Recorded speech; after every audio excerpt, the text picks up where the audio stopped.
Hi guys, I just wanted to make a quick video today.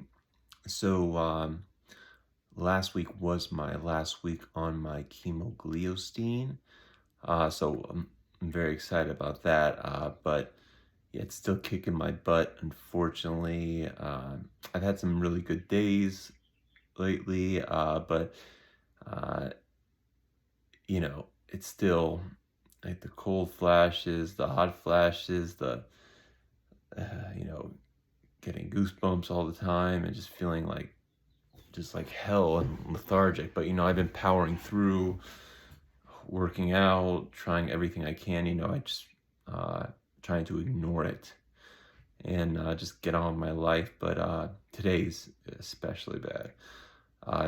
Mostly the stomach cramps are the really powerful thing that really just like kind of kick in and really just like twist your insides. But yeah, so that's where I kind of am today. Just not having the best day. I had an appointment with my neurologist at 3:30 today, which I had to cancel because Scottsdale's like a 45-minute drive. That's where all my doctors are. Because when I first moved to Arizona, that's where I lived, and I know I live in Mesa. Uh, so yeah, I called them. I was like, "There's no way I can make it over there today, just because I'm, feeling like hell." And yeah, but they did do a CTA scan. That's what this doctor is going to review for me. And I mean, when I was reading the findings, everything looked good. And when I saw my neuro-oncologist, he looked at it and said everything looked good. But just reading the report, it said something about uh, like a s- like one thing in my brain looked like it could be responsible from seizures, but I haven't had any seizures, so I'm a little confused about that. So uh, I will ask about that when I go to the doctor next time and find out, what exactly. But I did have to reschedule my appointment for later on this month. So yeah, that's that. But other than that, just powering through, still fighting. I was actually asked to speak at the Relay for Life in Prescott, Arizona this year for the American Cancer Society. And there's actually someone there who I guess is a young kid who's going through brain cancer as well, and he's having a real rough time. So they asked me, to go to speak as a luminary and also to kind of meet him and kind of try to give him hope. Uh, but yeah, I mean, what can you say? I mean, it sucks feeling like hell. It does, and but it's like I just try to keep doing, living my normal life. My memory still, the chemo brain is still really rough because I try to focus on stuff and it kind of drifts from my head. But things are still moving along. Moving in a definitely positive direction. I'm able to focus a lot more. Uh, I'm able to, work on my computer a lot more. My one issue is I did go to my occupational therapist again, and they did a test for my typing. And I've been a writer for a long time, and when I first in 2015 when I first had my surgery, I noticed my hand was acting up, my left hand, and when I typed on the computer, it wasn't as quick as it used to be. I noticed like my left finger would hit the cap lock key, and I had to look down to really see where I was typing. But I could still work, I could still function, I could still write. But after this most recent one, things have gotten way worse, especially now since I'm trying to get back to working and functioning on my computer. So I went back to occupational therapist, and they gave me a typing test. And on the typing test, I typed 10 words per minute. I mean, that's crazy. Every time, I would hit the cap locks, I'd hit wrong buttons. My left hand does not control.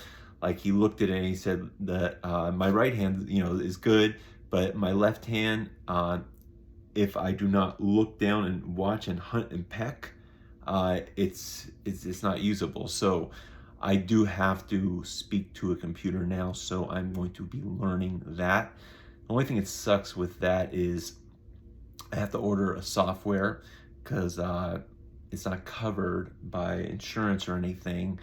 And but it's like 799 or 699, something like that. But it's extremely expensive, and with being on disability and not being able to hop back into work yet, that's that money is it matters, so I just got to bite the bullet. I'm just viewing it as I'm investing in myself, investing in being able to get back to work sooner. But yeah, I mean, it stinks, like normally I'd probably type like 80, 90 words a minute, something, pretty smooth. I used to enjoy my time at the computer. I mean, back before 2015, the first brain surgery, I was obsessed. I mean, my laptop was ever with me. I was always typing on it, always writing on it. It was what I loved. And then, uh, it kind of, when the first surgery happened, my hands started acting up, it kind of dinged the love scale down quite a bit. But I didn't know it was from the brain originally. So remember, I had that carpal tunnel surgery. Well, you guys wouldn't remember unless I mentioned it before, but I did have carpal tunnel surgery probably around in 2017 because I thought, or 2018 or 2019, one of those years, that because I thought it was carpal tunnel or occipital tunnel, and they released both those nerves, and still it's not. And then of course after this last surgery and the stroke, my hand is just it's useless on a computer. It just frustrates me. So I have to learn how to speak to the computer, and so that's what I'm going to do. And at Occupational Therapy, they're going to go through that with me. I just need to buy the software. And then there was one more really interesting thing at Occupational Therapy they did. I think it was called Live Air or something. They put you on like an exercise machine, like a bike or a treadmill or elliptical. I did the elliptical, and they put a mask on you, and what they do is they starve you of oxygen, basically pump you with carbon dioxide, and you like watch your heart rate like start to go like really high, and your oxygen levels start to drop, and then they click a button for the air, and the oxygen floods into you, and then suddenly you see your heart rate go back down to normal, and your oxygen rise, and you do cycles of it. It's really interesting. Like when you're pretty low on oxygen, the carbon dioxide is high, you just feel like your body like giving up. And I never go too low because I'm scared, because everything's so new with my head, and I don't want to starve my brain of oxygen that long. So I kind of went down. I think I went down to like 70% oxygen, which you usually want to be at 98 or 99, but I went down to around 70%, and then you could feel like your body, you feel like your lactic acid building up, your muscles start burning, and then when they flood that oxygen on, it's just like fills you up, and then like you don't feel as tired anymore. I mean, it's pretty interesting. So they had me on that, and what was interesting, I know I just said interesting like a few times in a row, but what was interesting was on the left side, he did show there was like a blockage, because it took longer for like my heart rate to what was it, to go to raise, I guess, and my oxygen to lower. And then when I was flooded back into with the oxygen, it did take my left longer to get back to that level that my right was instantly. So like we did it like 5, 6, 7, maybe even 10 times until it was like even. But it's interesting. It's just literally playing with your oxygen levels and your heart rate and your carbon dioxide levels. And then because how he explained it was like, I guess the carbon dioxide comes in, like kind of starves it, and then your body is searching for something. So when you pull that oxygen, it like opens up pathways. I mean, I don't know exactly what it is. It's called like Live Air. I'll get some more info and talk about it.